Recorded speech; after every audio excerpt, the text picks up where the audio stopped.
Seorang guru yang sangat luar biasa loh. Coba ya, kita tanya dulu. Selamat malam.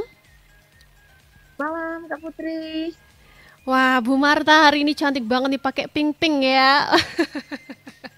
Nggak Maaf. kalah cantik sama Kak Putri ya malam ini ya. Oke, Bu Marta maaf sekali ya hari ini aku ganggu sedikit nih waktunya. Kayaknya mau makan malam tapi aku ganggu dulu. Nah, aku mau tanya nih terkait apa ya, Pak Menteri Pendidikan yang kemarin itu mengeluarkan statement kalau misalkan gaji guru yang kecil ini adalah jalan menuju surga. Tapi kalau menurutnya Bu Marta ini sebagai seorang guru tuh seperti apa? Apalagi guru honorer ya, gajinya yang mungkin tidak seperti guru-guru biasanya kayak gitu. Mungkin bisa dikasih tahu Bu Marta seperti apa sih pendapatnya jenengan? Oke Kak Putri, makasih waktunya. Selamat malam pendengar Hmm. Rasi FM yang berbahagia ya. Jadi sebenarnya kalau ngelihat pendapat ini, kita tuh perlu ngelihat dari dua sisi. Yang pertama ada nilai keikhlasan sama realita kehidupannya. Oke, Jadi Bu Marta ungkapan, mungkin kameranya bisa Hmm, dihidupin aja, Bun. oke, mati ya. Oke, bentar. Oke. Sudah ya, muncul ya. Iya, sudah. Ah, ah. Oke, jadi yang pertama gaji kecil itu adalah jalan menuju surga gitu kan bilangnya Pak Menteri ya. Mm-mm, Jadi mm-mm, benar sih sebenarnya kalau ngajar itu bisa dinilai sebagai tindakan ibadah, bisa dinilai sebagai hal yang membawa ke surga gitu. Tapi ungkapan seperti itu adalah glorifikasi pengorbanan guru ya nggak sih? Jadi mm, semacam menormalisasi bahwasanya gaji kecil itu adalah hal yang sah-sah aja, padahal sebenarnya problematik gitu. mm, Jadi ungkapan gaji kecil itu kan sebenarnya atau gaji itu kan hak guru ya, mm. hak guru atau hak seorang yang sudah bekerja ya seharusnya upahnya diberi yang layak gitu. Nggak nggak semata-mata nggak semata-mata kecil nanti kamu masuk surga dan jaminan surga itu kan sebenarnya surga yang kasih Tuhan kan gitu. Mm-mm, Jadi betul. kayak seolah-olah kamu berkorban, kamu ikhlas, nanti masuk surga loh gitu. Mhm, Padahal, padahal sebenarnya guru ketika berbicara soal gaji itu bukan dia nggak ikhlas, tapi memang karena dia butuh hidup layak gitu. mhm, Kayak yang Kak Putri share itu kan emangnya guru nggak butuh makan buat kehidupan sehari-hari gitu kan? Ya butuh gitu. Guru juga mhm. manusia yang butuh butuh makan, butuh kehidupan gitu. Mungkin punya cicilan juga Wah, gitu kan. bener nih. Sama lah seperti manusia pada umumnya gitu. Mhm, Jadi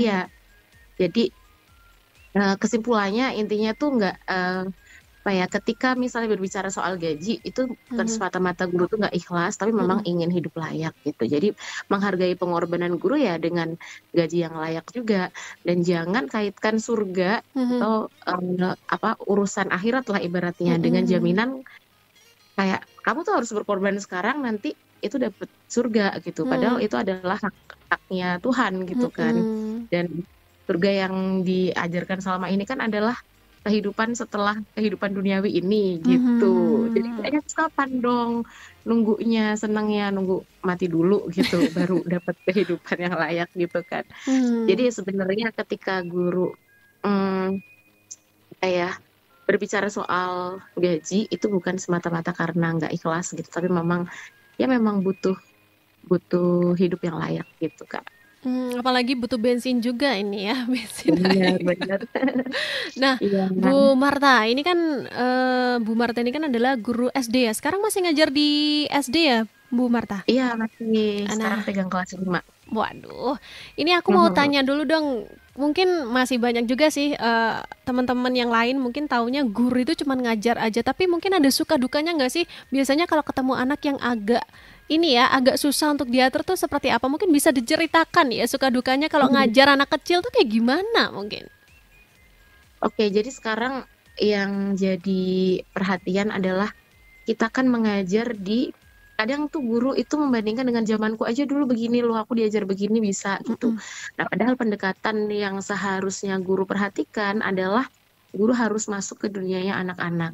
Sedangkan sekarang yang diajarin kan udah generasi generasi alfa ya. Mhm. Anak-anak yang sudah sangat dekat sama gadget untuk yang SD.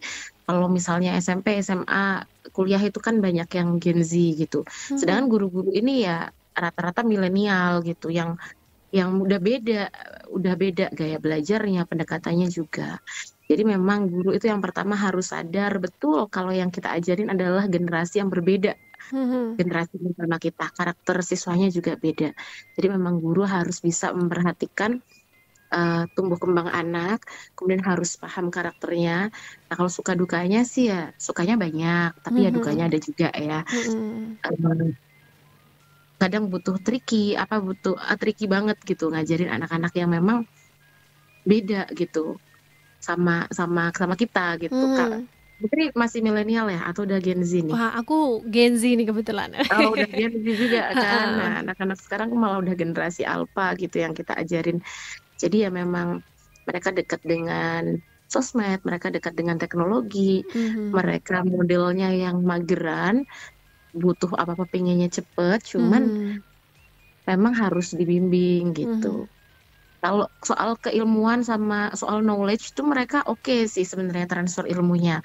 Lebih ke karakternya sih yang susah dibangun gitu. Oke, jadi kalau anak-anak sekarang kayaknya Hmm, lebih melek tentang informasi gitu ya Bu Marta ya? benar, Jadi benar. lebih guru itu kayak ngarahin aja, kamu tuh harusnya jalannya ke sini loh, nanti kalau ke sini tuh Hmm, kebablasan gitu ya? iya benar Oke. banget Kak Putri. Oke, aku mau tanya satu lagi nih Bu. Nah, ini kan kalau kemarin ada berita juga ada beberapa sekolah di wilayah lain itu yang kayaknya sulit banget untuk mendapatkan siswa baru kayak gitu. Nah, untuk tahun ajaran yang baru ini kira-kira untuk anak SD kelas 1 yang masuk di SD berapa ini? Jenengan Bun? Di SDN 1 Winongo, Kota Madiun. Oke, nah di SD 1 Winongo ini ada nggak sih yang daftar kira-kira ada berapa banyak tuh? Kalau tahun ini alhamdulillah kami dapat 50 siswa untuk 2 rombel. Mhm. Jadi satu rombelnya atau satu kelasnya itu 25 siswa.